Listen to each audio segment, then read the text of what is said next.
This is the idea for this song came from a neat guy I knew out in California named Stuart Emery, and he said that I read where he said that the hardest thing for him when he found himself experiencing love for someone was to do anything or to not do anything, just to dig the experience and let it be, and do nothing. 1, 2, 3. Because I love you doesn't mean I have to touch your hand or look into your eyes and try to make you understand. Because I love you doesn't take some word that's bound to try and capture this wild moment instead of letting it flow by. Because I love you doesn't mean I have to let you know. If anything, it really means I have to let you go. Because I love you as you are, this instant you are free from all these crazy expectations,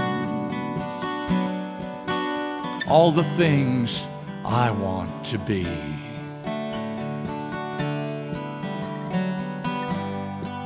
The zoo is filled with good intentions. Come see your beauty through the bars and wonder why your heart lacks all the tension that comes with that sight of a deer on the trail ahead, or the growl in the night when the campfire's dead and you feel your place with all beneath the stars. Because I love you doesn't mean that I'm too blind to see that holding on to love is such a hopeless fantasy. Because I love you doesn't mean we have to meet again. So pass on, stranger, go in peace. I'll see you around the bend. Pass on, stranger, go in peace. This love will never end.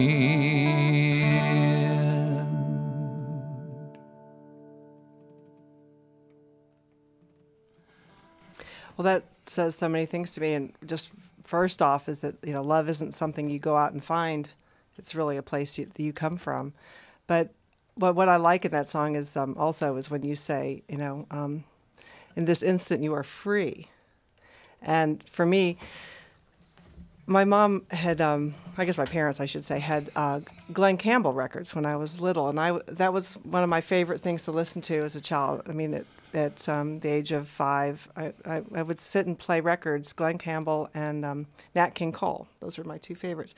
And so I think I was imbibing Gentle on my mind, from at that age, the images of what that song was about, which is, I don't want to be owned by anybody. And the idea of in that song, he talks about, it's knowing that your door is always open and your path is free to walk that tends to keep my bedroll, rolled up and packed behind your couch.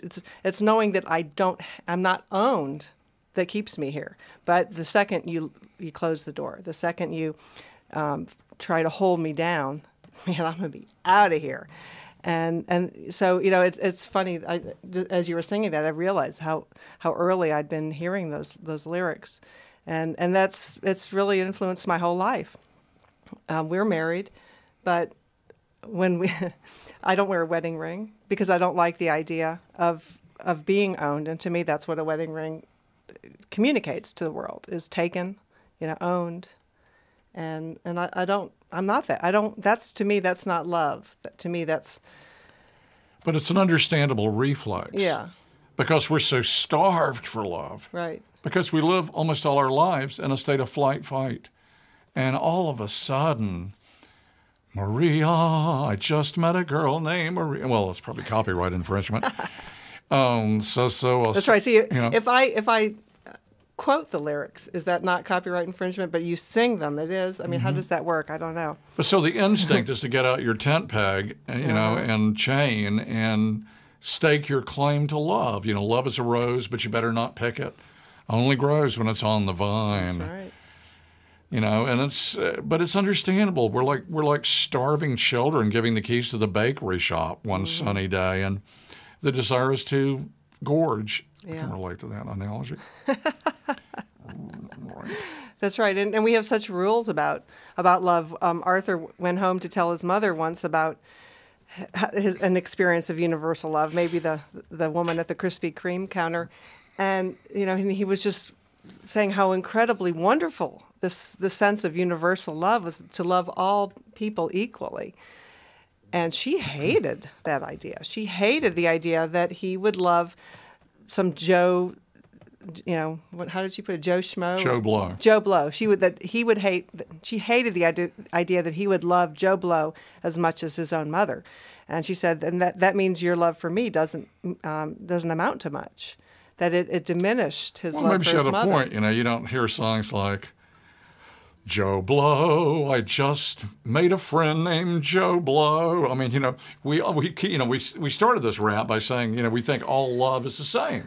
It just manifests differently, comes with different baggage, usually produced by our subjective ego or value judgments that we place on it and say what it means.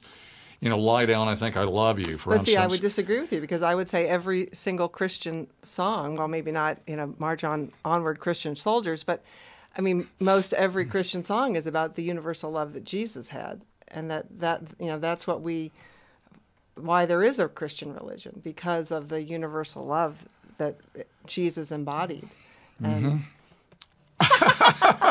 but okay, Yep. Those aren't the popular They sure songs. do sing about it and talk about it. We'll save religion for another day.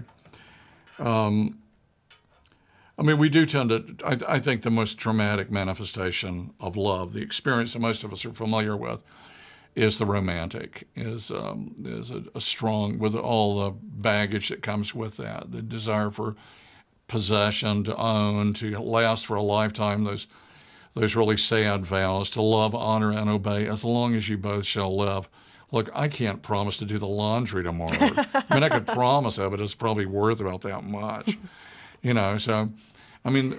Well, that was also in Gentle in My Mind, it was the idea of some ink dried upon some line that had those promises that, to honor, cherish, obey. Like a real estate closing. Things. Yeah, how do I know? I think back to the way I was when I was 22, which is when we met, and I was a completely different person.